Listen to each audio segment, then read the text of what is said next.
Long ball number one, the biggest surprise in MLS Cup playoff history, perhaps?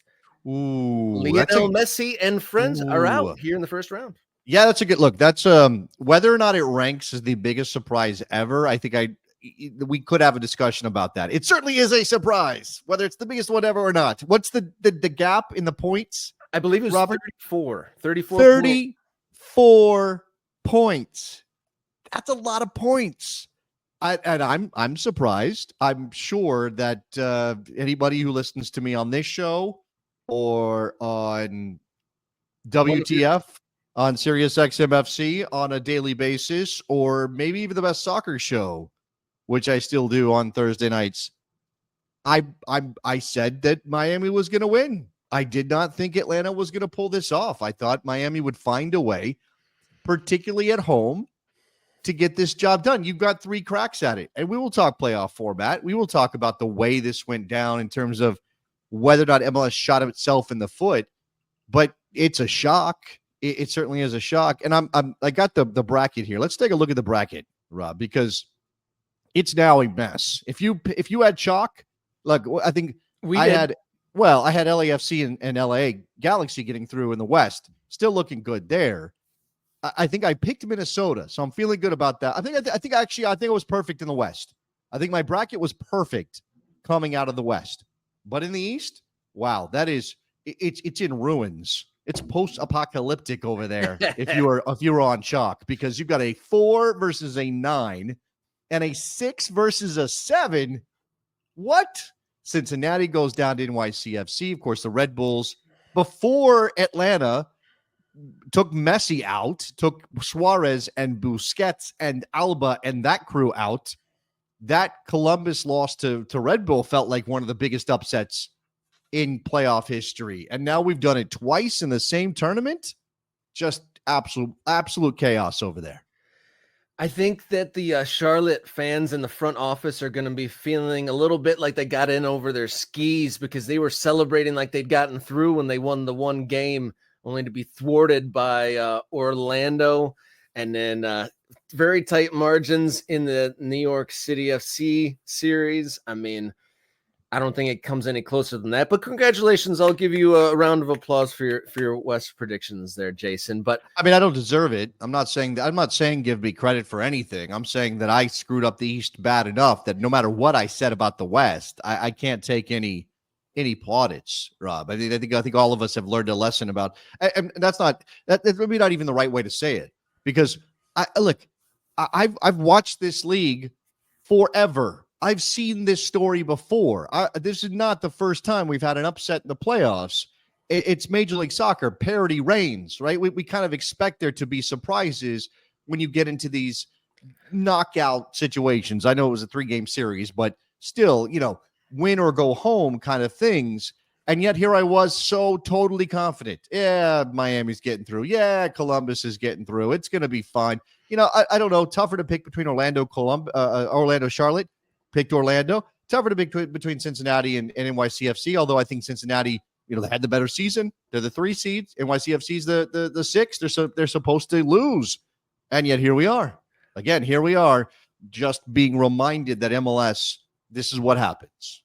Plenty of fallout coming from Inter Miami's first round loss. Lots of ink has been spilt across the internet in the last 36 hours or so since Atlanta shocked Miami. We'll lead off with one of Messi's best guys. Jordi Alba comes out post-game saying that the format was unfair. Yeah, I mean, this is talking to Lizzie Bescherano of ESPN. The format seems a little unfair. Now, he didn't go crazy with it. He didn't say, tear the whole thing down. How dare they knock us out of the playoffs? I mean, I saw a headline that said he slammed the format. But he didn't.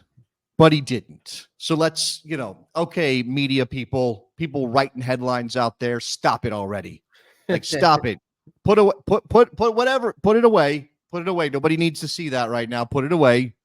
This is Jordi Alba expressing frustration following his team losing, saying it's clear it has been done this way for many years. Well, first of all, no, Jordi, not this way, not specifically this way. Playoffs if it were up to me, it would be the champion of one conference against the champion of the other to make it as fair as possible.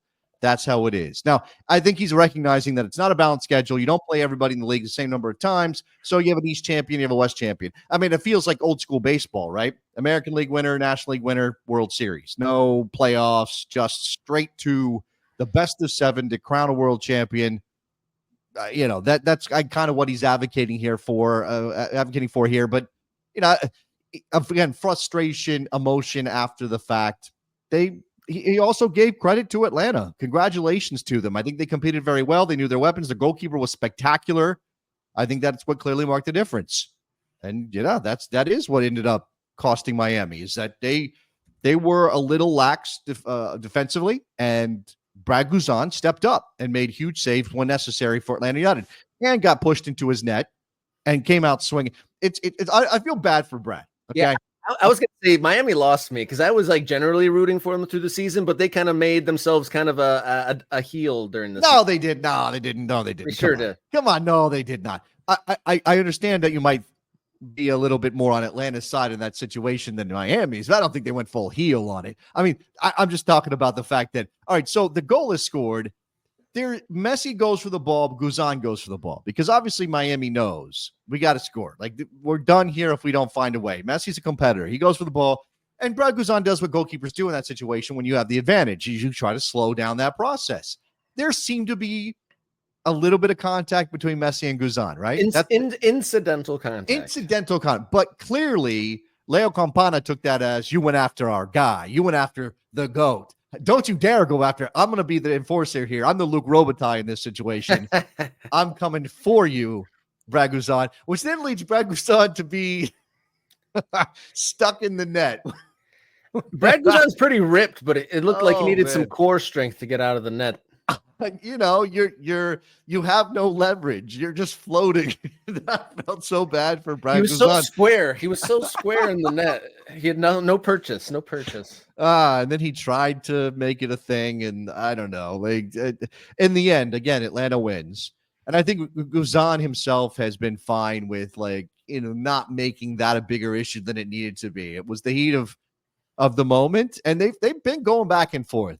Right. Clearly, these are two teams that have formed a rivalry. I think it's been pointed out. How many losses did Inter Miami have in the regular season? They've lost. Yes, go ahead. In the regular season, they lost just 4 matches. They lost 4 matches. They lost 2 in the postseason to Atlanta. I believe Atlanta United had 2 of those wins in the regular season. Is that the correct number? They beat them. Atlanta, this is the bogey team. For whatever reason, Atlanta is Miami's bogey team. Despite the season Atlanta United had, despite the firing of Gonzalo Pineda, despite the concerns over their playing roster, despite trying to get Miranchuk off, he did step up in this game. That is a team that knew how to beat Miami this season, and they did it when it counted. And congratulations to them. I know no one expects Rob Valentino to keep his job when the season is over for Atlanta, whenever that happens. But if they go on and win this thing as a 9 seed, I mean, give the guy a season just to see what happens. Just give him a chance, because that's pretty. Whether or not he's good enough to make them a regular season contender in addition to what they do in the playoffs, I think it would be very difficult to argue Rob Valentino doesn't deserve a chance after this. Yeah, they kept on showing him after the game, and he looked, obviously ecstatic at the win. But it was that the thought did come to mind is, are you going to be rewarded at all for this crazy performance that you've engineered here? It'd be hard to believe that he doesn't get some sort of a consideration, but with some of the kind of big name coaches like the Jim Curtin's names floating around, stuff like that, you'd have to think that Curtin is in for some consideration, get an interview, but is Valentino going to have that shot? Who knows? He's certainly making a name for himself. And, if not with Atlanta, you think someone would give him a shot somewhere. But to answer your question, as far as the losses for Inter Miami, they had only lost to Columbus, Tigres, and Cincinnati and Atlanta, but this was their first back-to-back defeats in the entire season. Yeah, I mean, they hadn't lost back-to-back games all year. They were the best team in the regular season, but and for anybody, and we can talk about what the loss of Messi in the playoff season means for Major League Soccer. That is certainly something, that's out there in the ether now. There are words being spilled on how MLS shot itself in the foot, or how MLS went chasing revenue to the detriment of the league because Messi's out. We will talk about some of that. But I think what you're seeing here right now with this team is that there are two different challenges that face every MLS team every single year. And I can reason it out as an American soccer fan who also watches the Premier League, who also loves what European football looks like in a given season. I can say that as an American soccer fan, I like that there are two challenges here. Now, Major League Soccer teams participate in a continental championship, the CONCACAF Champions Cup, right? That's our kind of Champions League. But we know that that's not at the level of the UEFA Champions League, and it probably never will be, right? We hope for something better. I don't know what Leagues Cup is going to do to that. But Major League Soccer teams do have an intense knockout competition, whatever the format. It tests you in those moments. You can be good. You can be great even over 34 games the way Miami was. But if you don't know how to win knockout games when your season is on the line, you can't be champion. You can say we got a supporter shield. We have a piece of silverware to put in our trophy cabinet, but you can't be champion. That's how this works. Before we move on from this game, we're talking about Valentino, coached Atlanta, fantastic. Their mindset, their setup, everything did what I have to do to win the game.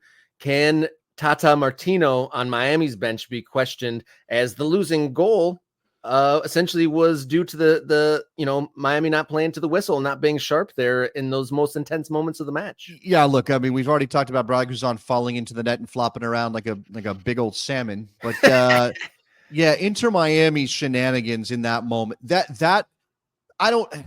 Does that reflect poorly on Martino? I suppose it has to. In the way that we give every coach responsibility for red cards that players pick. There's indiscipline in the team. It's his fault.